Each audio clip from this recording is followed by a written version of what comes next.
and you praised it after the back-to-back in OKC and tonight, and how much of you thought that rubbed off and how much he led that. Yeah, he was spectacular again. He's exemplifying, to find the right words, finding joy through hustle, and how it's really fun to pour it all out there on the floor and inspire your group. The effort that he's playing with is inspiring our whole group. And our team is playing extremely hard and defending and running the floor. And, we're making strides with playing extra pass basketball. We're still not quite where we need to be yet. But, Bron's leading the charge in all those things. And, he was terrific again tonight. Frank, that aside, or maybe including that, what about that third quarter was especially working on defense? Yeah, we got stops. Like we started the game really well defensively, and and in the third quarter as well, just really being locked into our coverages. Making all the pass blocks, deflections, low man help, really competing on the ball. I think Avery set a great tone for us, and I thought Talon and Austin were also really good, just dogging the basketball and keeping our own man in front of them. And if you keep your own guy in front of you and force them into forced possessions, you got a chance to get stopped and get out on the break. Frank, LeBron has scored, I think, 30 points in 6 of his last 8, and tonight, as you mentioned, just making a great defensive effort as well. Do those two-way games, obviously LeBron has played a lot of great games in his career, but at this point, 19th season, do some of those two-way masterpieces, so to speak, feel like a limited resource that, like, maybe even in the regular season you only get so many? Nah, nothing feels like it's limited resources with him. It's just the way he plays. That's who we have to be. That's Laker basketball. It doesn't matter who our opponent is, what their record is, what the situation is. We want to play harder than our opponent. That's how we've been the last couple of years, and it hasn't always been there for us this year. And I think our guys recognize that, and they're trying to play at that championship level. And try to build those championship habits in regular season games. So he's setting a great tone for us in that regard.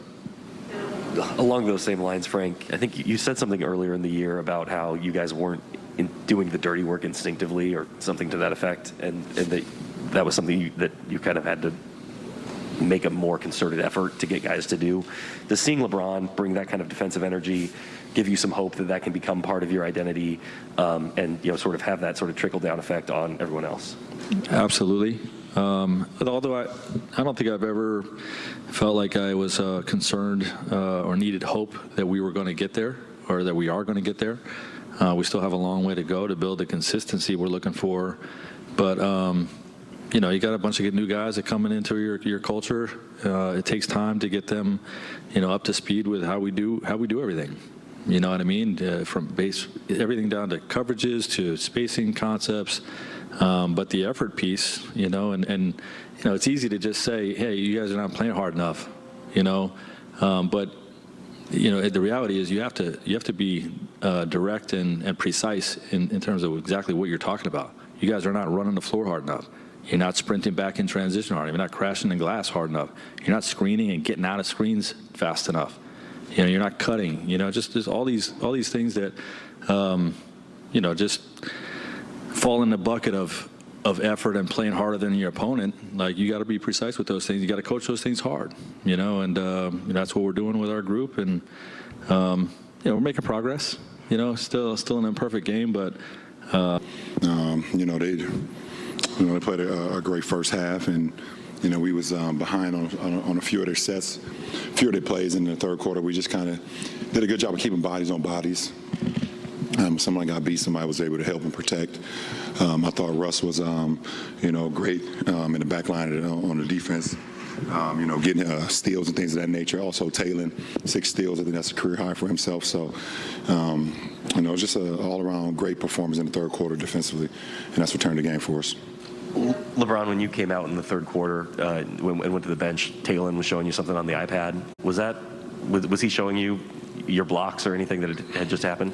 No, he was. We was looking at the fast break possession where he got it in transition, and I was calling for the lob, and he ended up skipping the corner to Avery and hit the 3. So just continue to learn and making reads and things of that nature. I thought that was a hell of a play by Taylor in transition. LeBron, obviously, you had a bunch of great defensive plays yourself with the blocks. Do you feel like this is a kind of effort that you personally and you as a team could summon every night on defense, or is it sort of picking and choosing certain spots? How can you kind of continue this? Who, me? Or are you talking You about? guys you and the team. How do I continue how I'm playing? I've been doing it for 19 years. Just keep doing what I've been doing. I feel like I'm getting better and better each and every day. I'm getting healthier and healthier, and it's results into me being in the right place at the right time. And I think, and as we continue to learn each other, I always told you guys we got to continue to log minutes. We continue to log minutes on the floor. We learn each other, and we get better and better with one another. And obviously, communication is the most important thing. But as you continue to learn each other and log minutes, you're able to do things out on the floor without even saying anything. You can close your eyes and know where your guys are going to be out on the floor. So, we want to continue to. If we continue to log minutes and we continue to do what we need to do, follow the game plan, then we put ourselves in a position to be successful. Well, LeBron, saying on your play, like you were clearly on one tonight, and you had a road back-to-back, followed by an additional road trip to see your son play. Where is the energy coming from? Sleep. Sleep and inspiration from my son and his team. I got some pretty good sleep in OKC, the night we got in, and the day of the game. And,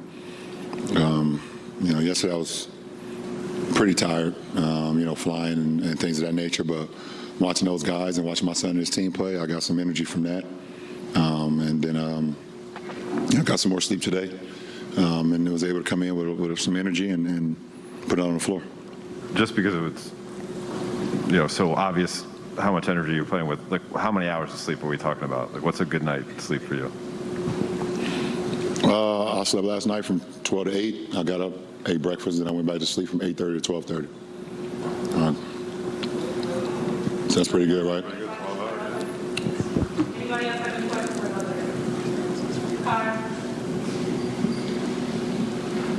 LeBron, what'd you make of just the team spirit as the third quarter went on? And did you sense them kind of picking up energy from you? Did you sense them kind of just rolling with the streak? What was going on there? I felt like we all just picking up each other energy off each other, and also the fans. We love playing in front of our fans here.